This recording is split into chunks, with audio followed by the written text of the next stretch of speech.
আসসালামু আলাইকুম। আজকে আপনাদের সাথে শেয়ার করতেছি একটা লোভনীয় ভর্তা রেসিপি। এই ভর্তাটা লাউ পাতা আর পেঁয়াজ রসুনের কম্বিনেশনে অসাধারণ খেতে। তো বাসায় কিভাবে খুব সহজে ভর্তাটা তৈরি করবেন আজকে আপনাদের সাথে সেটাই শেয়ার করব। যেহেতু লাউ পাতার ভর্তা তাই প্রথমেই লাগবে লাউ পাতা। এখানে আমি ৬ থেকে ৭ টা বড় সাইজের লাউ পাতা নিয়েছি। এখন এই লাউ পাতাটাকে একটু ফালি করে নিয়ে সেদ্ধ বসিয়ে দিচ্ছি। সেই সাথে সিদ্ধ হওয়ার জন্য পানি দিয়ে দিচ্ছি। খুব বেশি পানি দেওয়ার দরকার নাই। লাউ পাতা খুবই নরম, তাড়াতাড়ি সিদ্ধ হয়ে আসবে।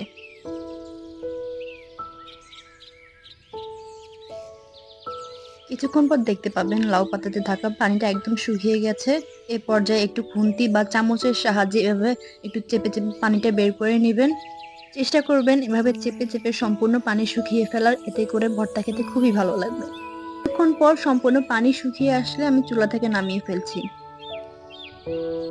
অন্য সাইড দিয়ে বাকি উপকরণগুলো আমি তেলের মধ্যে হালকা কুক করে নিচ্ছি। সেজন্য প্রথমে লাগবে রসুন, তারপর দিয়ে দিচ্ছি কুচি করা পেঁয়াজ, আর সে সাথে দিয়ে দিচ্ছি ঝাল অনুযায়ী কাঁচামরিচ। এই পর্যায়ে একটু ব্রাউন কালার হয়ে আসা পর্যন্ত পেঁয়াজ, রসুন আর কাঁচামরিচটা একটু কুক করে নিচ্ছি। কিছুক্ষণ পর পেঁয়াজটা একটু ব্রাউন কালার হয়ে আসলে আর রসুনটা একটু সেদ্ধ হয়ে আসলে আমি চুলা থেকে নামিয়ে ফেলবো। এখন প্রথমে ভর্তার জন্য ধনেপাতা কুচি নিয়েছি। ধনেপাতা কুচি অবশ্যই দিবেন, এতে করে ভর্তায় একটা আলাদা ঘ্রাণ আসে। এখানে ধনেপাতাটা বাটা দেখালাম না, কারণ সবাই জানে ভর্তা কিভাবে বাটা লাগে। তাই আমি সেটা দেখালাম না। শুধু কি, কি উপকরণ লাগবে ভর্তায় আমি সেটাই দেখাচ্ছি।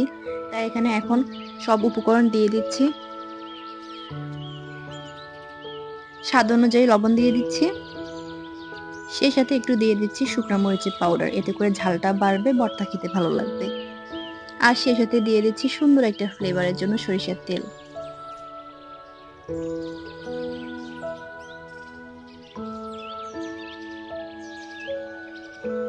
এই পর্যায়ে কোনো উপকরণ দেওয়া লাগবে না। এখন ভর্তাটা বেটে নিলেই হবে।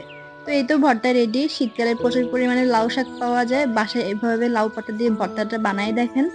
গরম ভাতের সাথে খেতে খুবই ভালো লাগে। এই ভর্তাটা চাইলে মালঞ্চ শাক দিয়েও তৈরি করা যায়। ভর্তার প্রসেস একই থাকবে, শুধু শাকটাই চেঞ্জ হবে। কতটা লোভনীয় লাগছে না ভর্তাটা? বাসায় এভাবে ট্রাই করে দেখ।